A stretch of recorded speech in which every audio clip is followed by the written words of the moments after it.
Hello, innovators, and welcome to another episode of the Jens Heitland Show, where I connect the dots of innovation and entrepreneurship with my guests. Today's guest is an urban technologist. We talk about urban design, how cities are developing, and an innovation district in Barcelona. Please welcome to the show Ocean Jangda. Hello, Ocean. Welcome to the show. How are you doing? Jens, I'm great. How are you? I'm also great. Looking forward. It's going to be fun. Yeah, likewise, man. Always talking to you is always a good time. Yes. But before we go into, of course, urban design and the innovation part of urban design and whatever we come up with, tell us a little bit about yourself. Who are you and how did you get to where you are today? Yeah, amazing. I'm looking forward to getting into that stuff. Um, Man, Jens, I don't know if we've talked about it previously. We've had many interesting conversations, but I'm not sure if my real background has come up that much. I'm from Alaska originally, which is every time I tell that to people in Europe, they say, "Man, I've never met someone from Alaska before." So I've gotten used to that. But I've been all around. I lived in Australia, New York, Colorado, traveled a lot, spent some time in Croatia, and now I'm in Spain with you. Awesome. So, how did you get into to Spain? I mean, living in Australia, I could think, yeah, I could stay there. New York, the same. But then, Barcelona is also nice. But how did you end up in Spain? Yeah, it's a good question. I mean, it's funny. As when I was a kid, probably like seventh grade or something, on the wall of my bedroom next to my bed, I had this picture of the Costa Brava, which is the area of Spain north of Barcelona.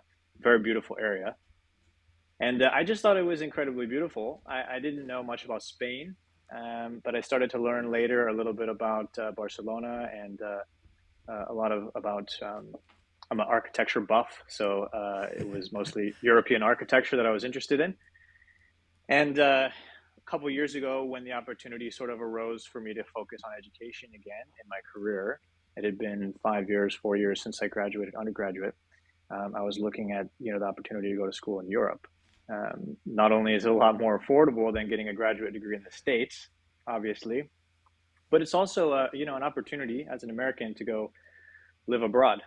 It's something I did briefly in my undergraduate. I did a study abroad in Croatia, which was I was like, man, I love Europe. I got to come back here. And I thought, okay, I'm in my mid 20s. I have no responsibilities. I have an opportunity to go live abroad. Why not also feed two birds with one crumb and get an education at the same time? So I found a program that's hopefully we'll get into that, but it's right up my alley in urban design, and it's here in Barcelona.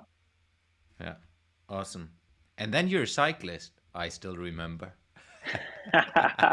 I am. I mean, look, I'm not a triathlete or anything serious like you're doing, but there's few things I love more than jumping on my road bike and ripping around the city of Barcelona or in the hills.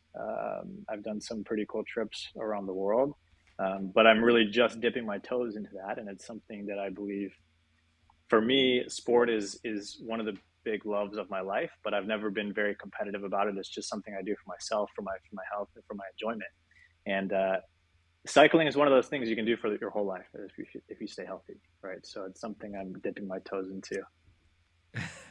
So tell us about your trip.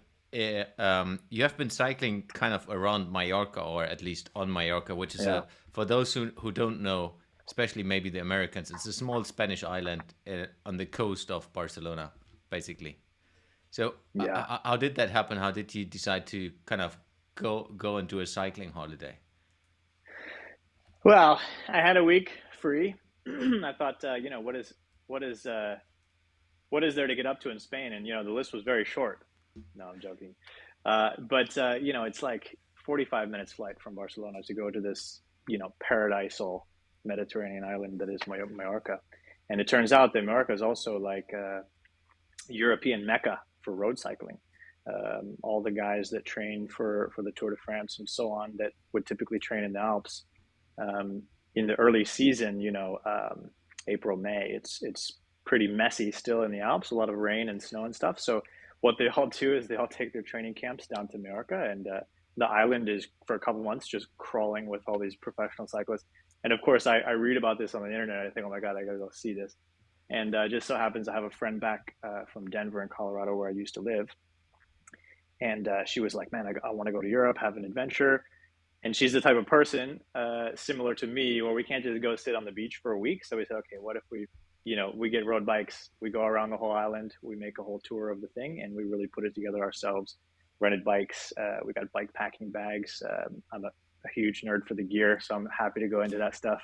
But it was amazing. We did a few 100 kilometers around the island, Satra Montana Mountains, and it was an incredible experience.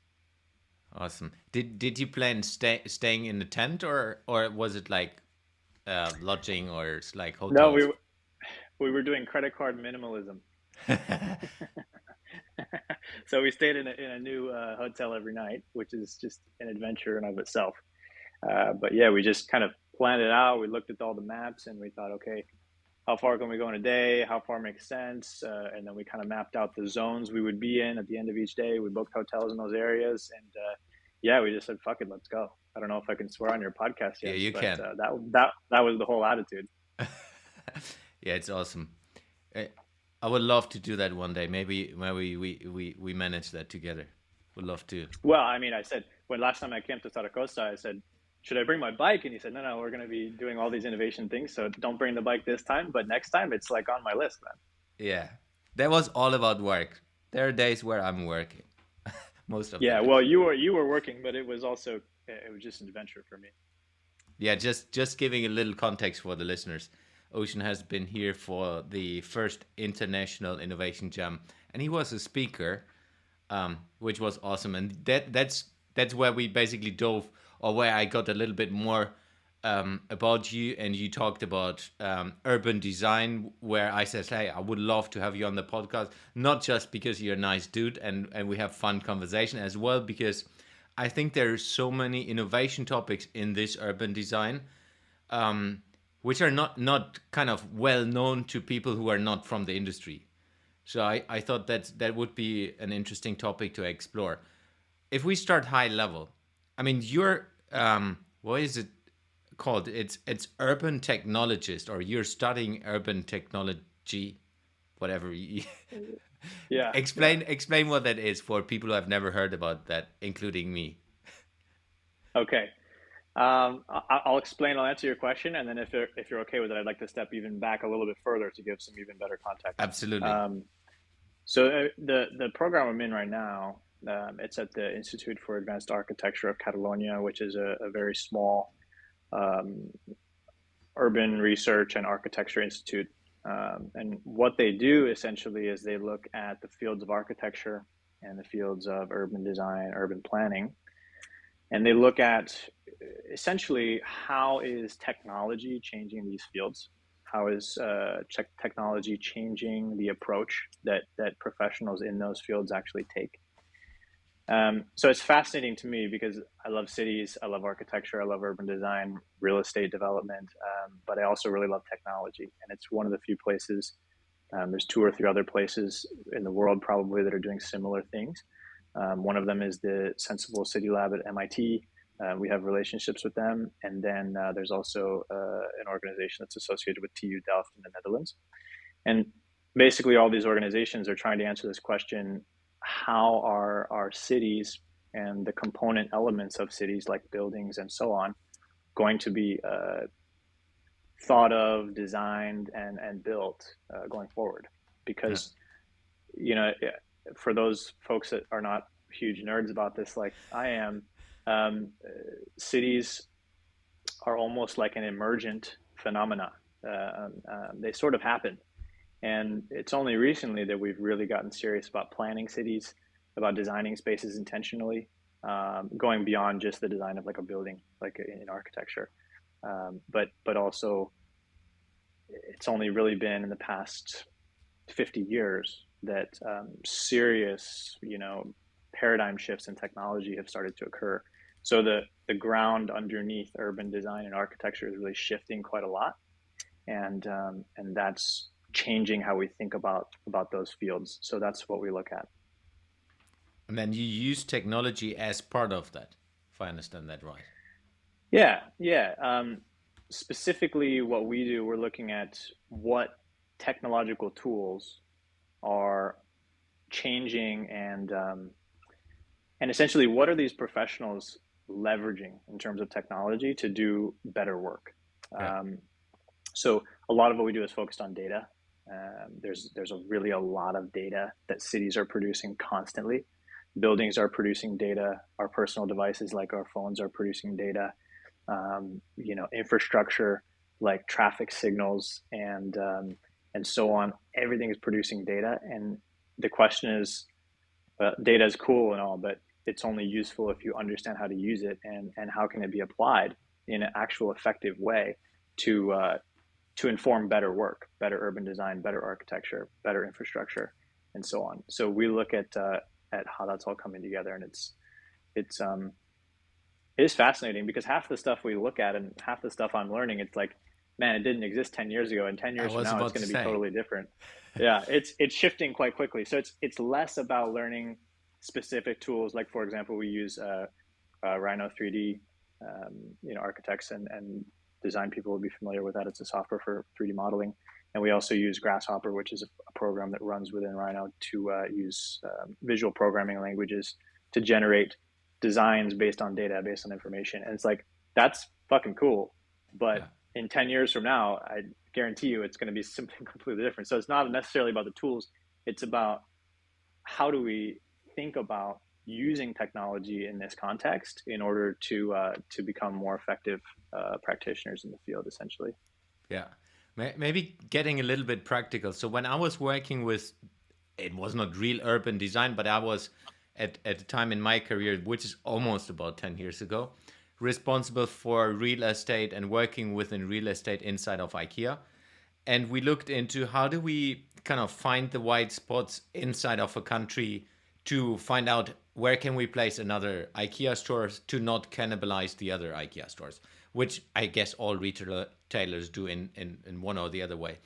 But because an IKEA store is fairly big and has a huge impact on the city, we always looked into what is changing when you kind of put an IKEA spaceship into or connected to a city. What is changing with the city environment?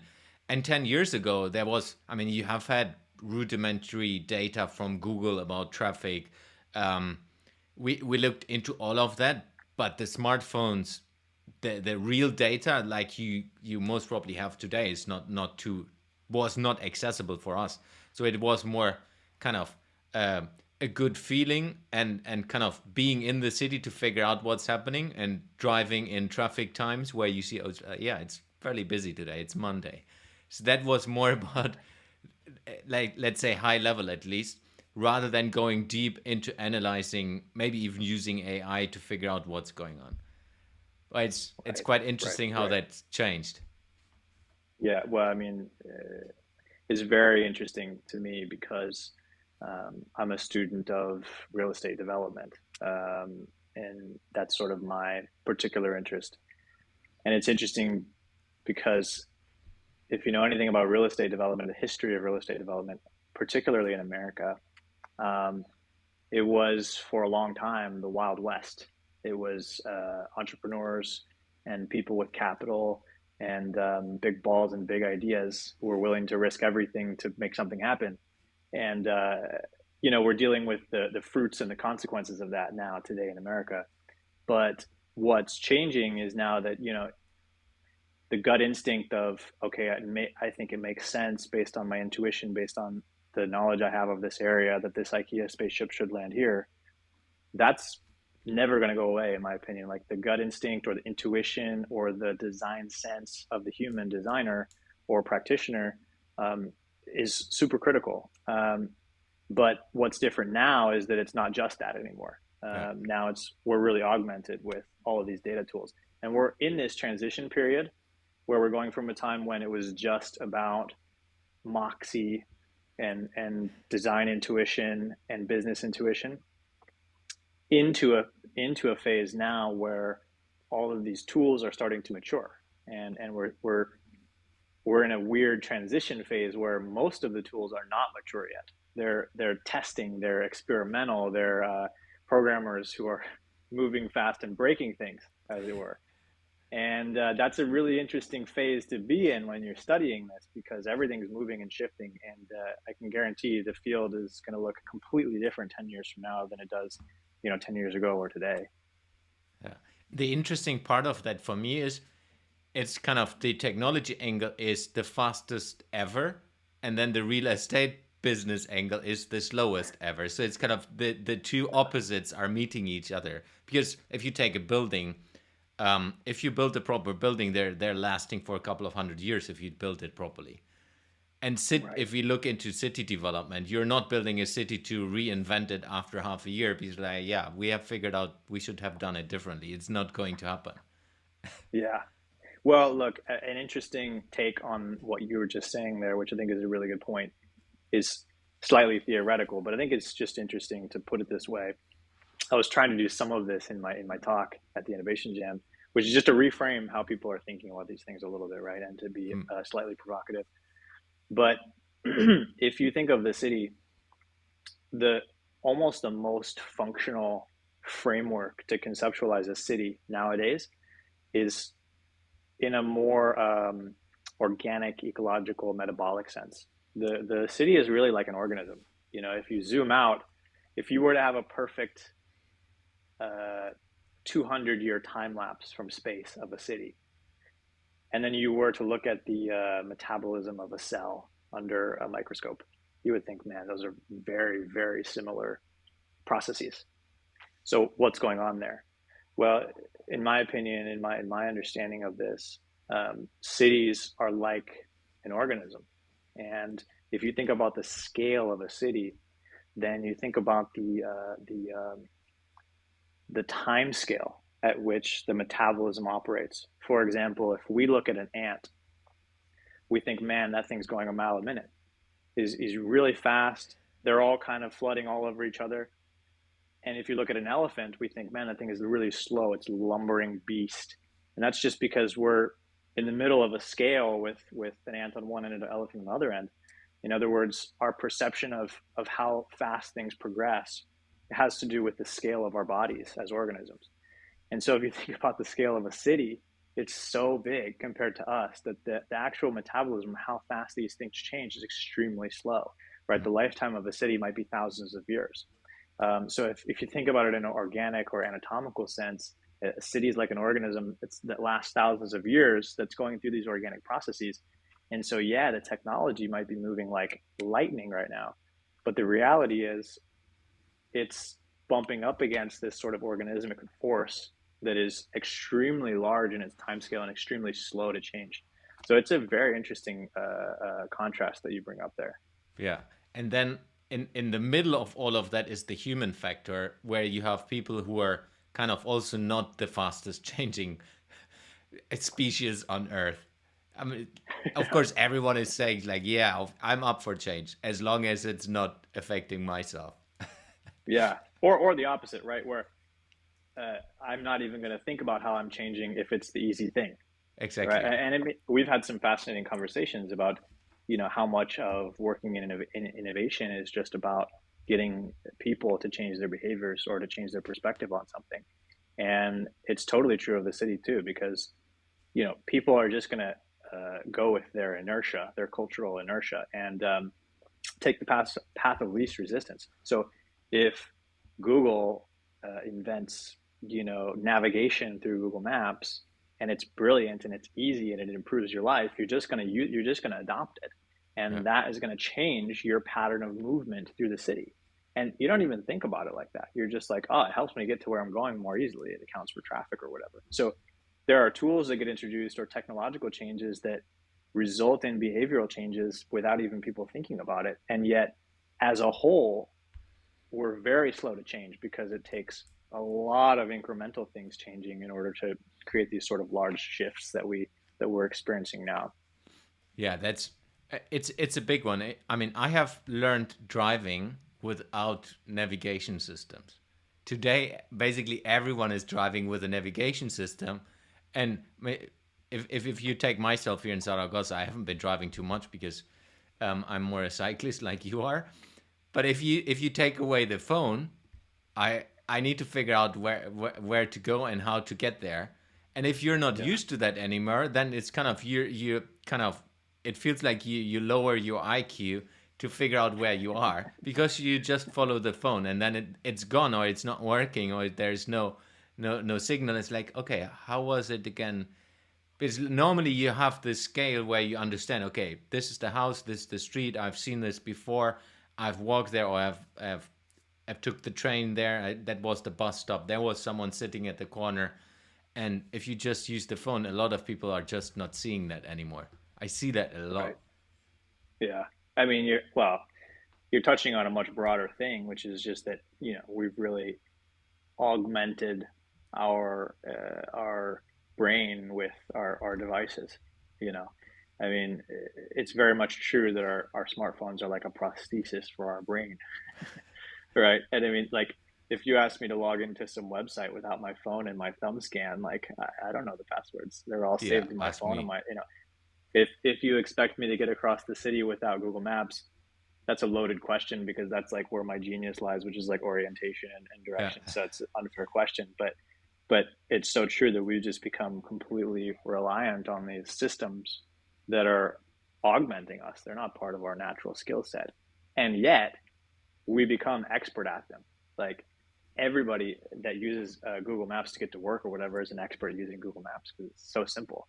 Yeah. And so you're a superhuman in a way with these tools. But then without them, you're like, what is it that I'm actually missing here, and what is it I can do without these tools? That's a good question for people to ask themselves.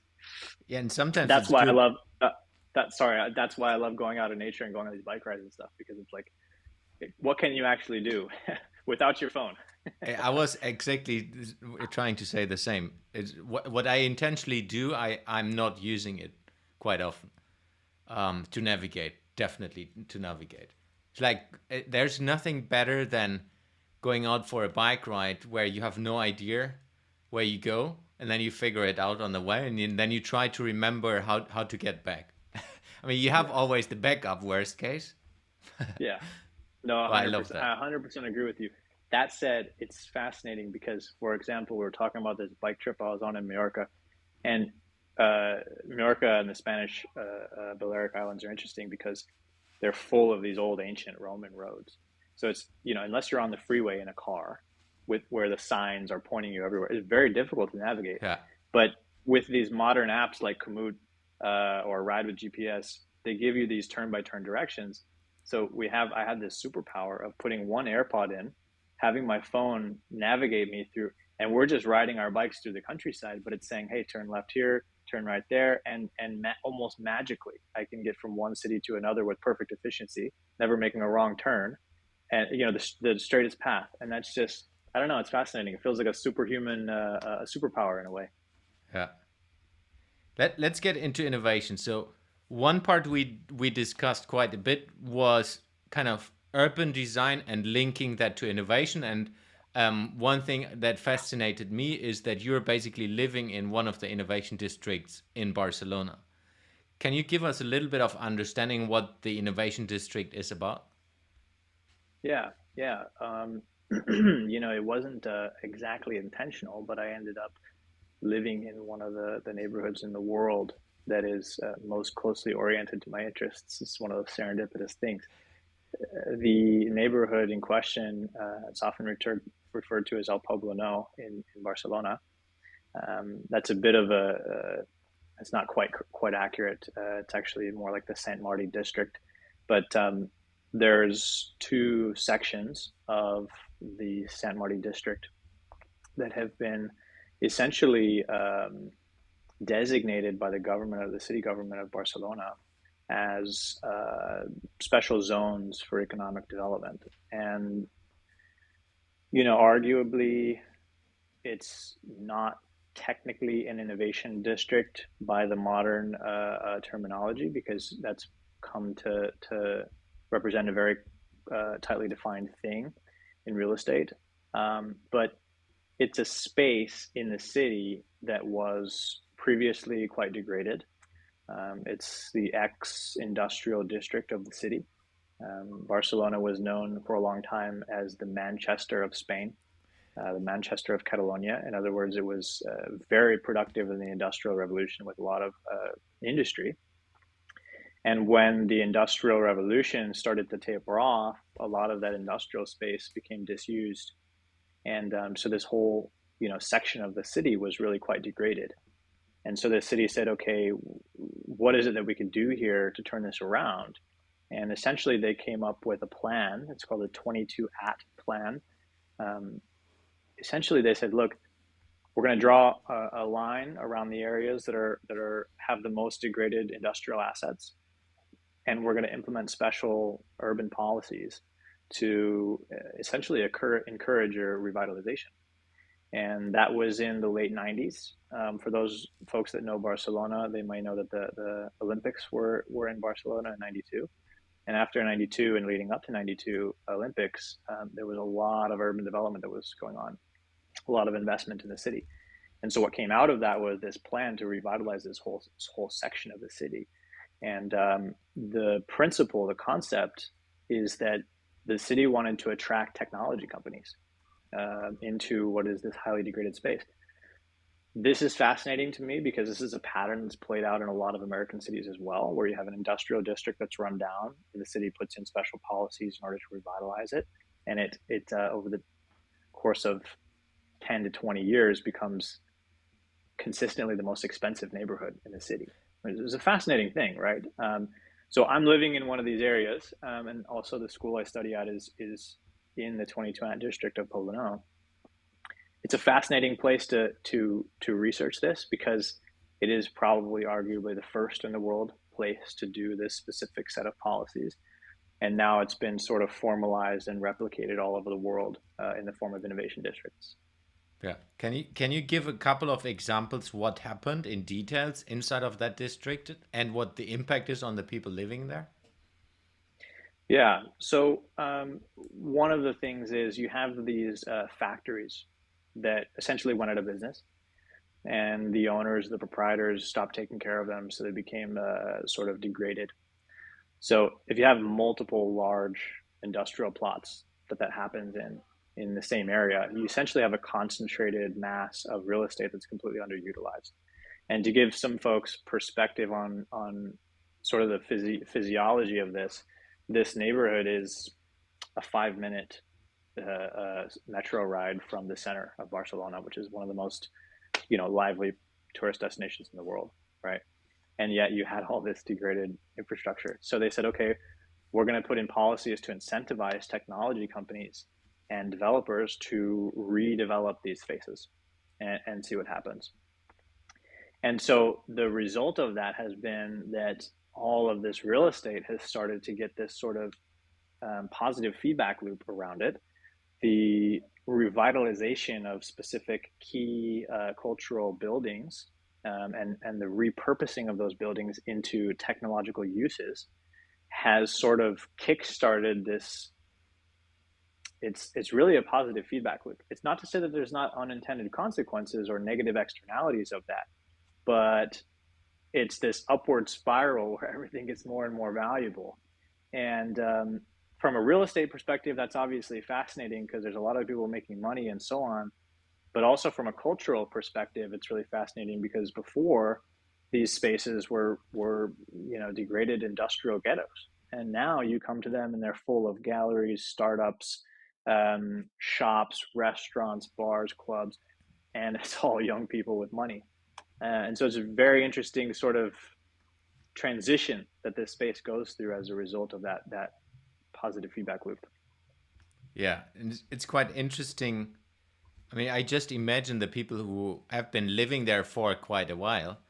They have their assets there. Maybe they have even their apartments, which means, I guess, at least the whole value of the whole area goes up, which means also the wealth of the people who have been maybe not so well off in the beginning is increasing in the same way. So it's also a beneficial thing for the people living there. Yeah. Well, I mean, you're touching on a broad third rail, which is gentrification, and this idea that if a place is poor, and it quickly becomes rich, inevitably there's going to be a lot of people that don't necessarily become rich Yeah. with the neighborhood, right? They're not one to one. They're not tied to each other necessarily. Now, if you're a property owner and your property tripled in value over the course of 10, 15 years, that's terrific, objectively, as long as you can afford the taxes. But if you were a renter, you don't live here anymore. Yeah. So True. there's the idea of gentrification is something we study a lot at the Institute. It's very complicated. I'm happy to dive into that wormhole if you're interested in going down that route. But I have a lot to say on that topic, and it's you're exactly right that it's not just clean, perfect upward spirals all around, and everybody's rainbows and butterflies. It's like it's pretty complicated. Let's dive deeper, because for me it's the effect of innovation. So the idea was, or the vision was, hey, let's revitalize the area, bring technology companies in. But of course, that has consequences in a lot of direction, positive and negative. And I just want to dive a little deeper to what does it mean for the people living there in a positive way and in a negative way. At least what you Yeah, know. yeah, for sure. Well, I mean, look, the idea, I personally don't like the term gentrification because it's typically skewed in a negative light. Like, we don't want to cause gentrification, right? Or gentrification occurred there, therefore now it's this rich ghetto, whereas only rich people are blah blah blah.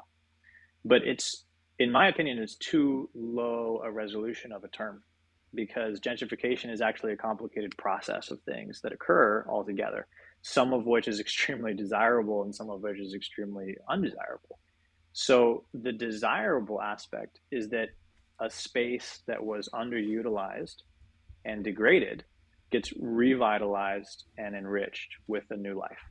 You know, objectively, no matter who you ask, that's a good thing. That's what we want for all of our cities and all of our neighborhoods. The problem is that the value of land prices increases in that process. And so if you're a landowner, if you're a property owner, that could be a good thing. If you're a renter, it's objectively a bad thing, because if that was where you could afford to live because it was a degraded area, you no longer can afford to live there. Yeah. So that's what we call displacement. So what happens to all the people that previously were living there because it was affordable? Where do they go now? And it's a tough question to answer. You can only build so much affordable housing, and it really depends on where you are and what your government system is, what your development system is like.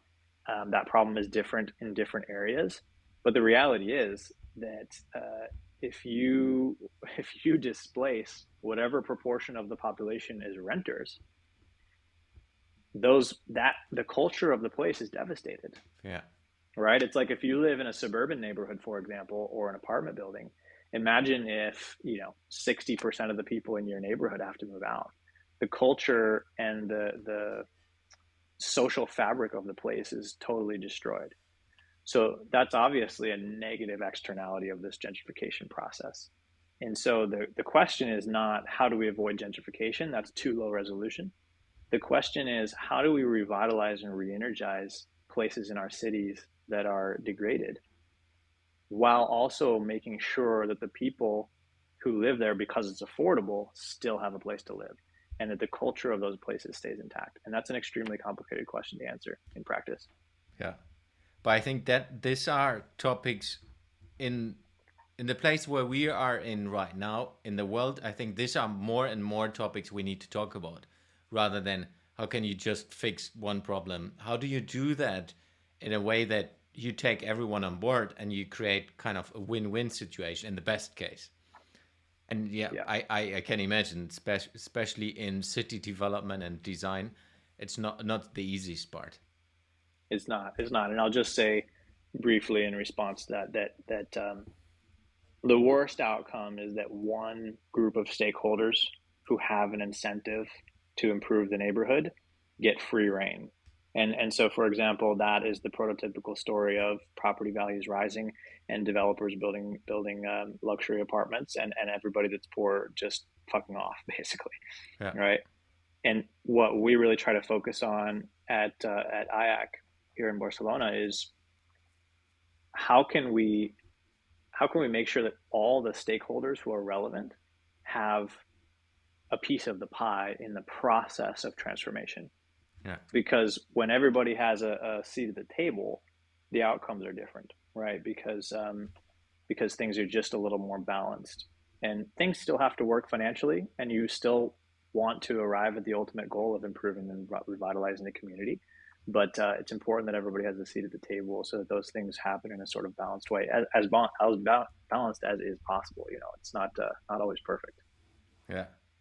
Speaking about community development, I'm geeking out always on community inside of the corporates and how important that is to build kind of a possibility to engage with each other.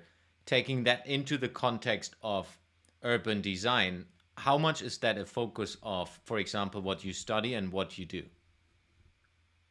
Yeah, I would say it's like 80% of what we do. And I mean, there's a lot of corollaries between what occurs in a company or between companies in a business environment and what happens in a community, a physical community, a neighborhood, a development, and so on, right? It's a lot, as you say, Jens, it's a lot about managing the expectations of the people involved and, coaching and guiding people to what is an inevitable sort of new way of living. Because, as you well know, people are resistant to change. Yeah. That's just our nature. And big cultural changes, whether it has to do with your workplace and your work and your career, which is a lot of what you do, or whether it has to do with where you live and your neighborhood and your community, like it's very personal. And making sure that through the process of change, people are on board, right? And you don't lose someone somewhere critical. It's almost everything in the whole process. Yeah, and it's for me, it's a lot about valuing the people as they are and as well their feedback, and then engaging them, like you said, on the journey, and that's always hard. I mean, I have been in situations, if we go back to IKEA, building an IKEA store is always, you have people who are happy that there's an IKEA store coming, and there are always people that are not too happy that there is an IKEA store coming. It's the same in other topics in this world. And then it's kind of, you have the mayor, who is kind of, let's say, if you take it as an organizational structure, who is kind of the leader of the community. And then you have all the different political parties, and everyone tries to kind of, in the world where we are living in right now, everyone tries to get their power and get their kind of stake in it. And then a lot, the people living in that area, they're kind of the people that are not too much involved. And that's a positive thing, what I've seen in IKEA in the development. And then I stopped talking about IKEA. But what they did and learned as well, to basically what you said, engaging the communities around the world early on. So I was working with a project in Japan where we did interviews before even we planned the store. Interviews of the local community to understand how they live, what they're doing in that space, in that area, to dive deeper. That gave us a little understanding. I mean, it's still surface, of course, when you do just a couple of interviews, but in the end, it's kind of a stepping into that direction to engage with the community and building a community around it as well. Yeah, yeah. I think you're touching on something. By the way, I don't mind you bringing up IKEA every 10 seconds because let's be honest. Your time at IKEA and IKEA as a company really lends itself to a lot of really interesting corollaries. So I'm okay with that. We've had many interesting discussions about IKEA. So yeah, it's 12 years of my life. So, and it was, right. yeah, definitely 12 It's of the fair best. enough. If you ask me to not bring up anything in the last 12 years of my life, I'll tell you nothing but childhood memories. So it'll be fair. But I think you're touching on something interesting in terms of, again, this corollary between companies and cities and communities, because what's happened over the past 30 years in the business world is this, globalization on an epic scale, and the introduction of the internet and supply chains and the true mixity of the international form of business that is today's business environment. It's something that has created these strange pressures, right? Where you're having, like, for example, in the US, is this whole narrative about manufacturing jobs going to China, right? That's something that's happened a long time ago. Yeah. Manufacturing moving from developed countries into now developing countries. And basically what that is, in essence, is it's a shift on the playing field. The playing field of business has gotten much broader. And all of a sudden, the environment in which individual companies are competing is much wider and much more complicated, right? So the exact same thing is happening with cities now, because essentially what's happened is that the most talented people, the most productive people, the most well-educated people, they have the ability and the incentive to go wherever they're treated best. So if you have, so just to make this concrete, you have a lot of people in India and China that go to the US to get an education, and then they stay there afterwards in order to take advantage of the opportunities that education affords them, right? So that's a matter of immigration, but it's broader than just immigration. It's a matter of a city by city level of competition, where if one city is doing something extremely poorly, there are other cities who may be doing it extremely well, right? And so you have this whole global stage, which is a battle for the most talented people. The most productive people, the most productive companies, and so on, are going to go where they're treated best. And so the same thing that's happened in business over the past 30, 40, 50 years is now happening with cities and with geographies. And that is the whole impetus behind initiatives like the 22 At District in Barcelona. How do we bring talented people from wherever they may come from into Barcelona and to stay here to work? So it's a very interesting corollary between business and cities that I'm always going back to. Let's get into the last part of the podcast where I'm asking a couple of questions kind of not related to our conversation so far. If you can work with a project that is impacting every human being on Earth, what project would you like to work with and why? Well, look, I'll bend the rules a little bit because I don't think it would be every human being, but I think it would be one of the things that affects, probably the most people of any project possible, which is to say cities, because we just surpassed in the past few years 50% of all people in the world living in urban areas. Projections range, but roughly they're putting that number at going to, say, 70% by 2030 to 2050.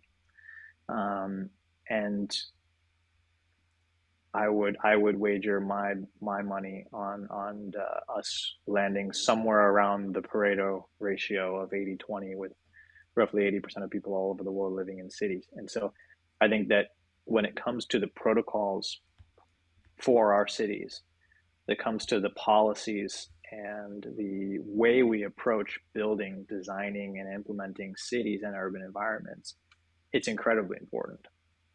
When it comes to anything from climate change to cultural tensions to immigration, it all has to do with cities, if you really look at it. So I would say it's something to do, and I know this is very theoretical and abstract, but it would be something to do with the protocols about how we actually run and operate our cities. Yeah, that's an interesting one. What advice would you give to a young innovator? I mean, you're young, but a younger, even a younger innovator towards the future. Yeah. So I consider myself a young innovator, or if we're going by Josh Nuttall's lexicon, I'd say I'm a young thinker. But yeah, no, the advice I know for sure. It's very clear to me, and it's going to sound a bit obtuse, but the reality is the best advice I could give to a person, let's say in their late teens, maybe they're starting school or so on, and they're curious about this idea of innovation, they're pursuing the path of innovation in their careers and their interests, is it's just my philosophy of innovation in general, which if it's okay with you, I'll just lay it out in 30 seconds. Of course. The basic principle to me is that innovation is about doing something in a new way that's better, right? Because you could do something in a new way that's worse and it just fizzles out. It has to be better than the thing that came before it. And so it's about improvement, and it's about trying things and experimenting.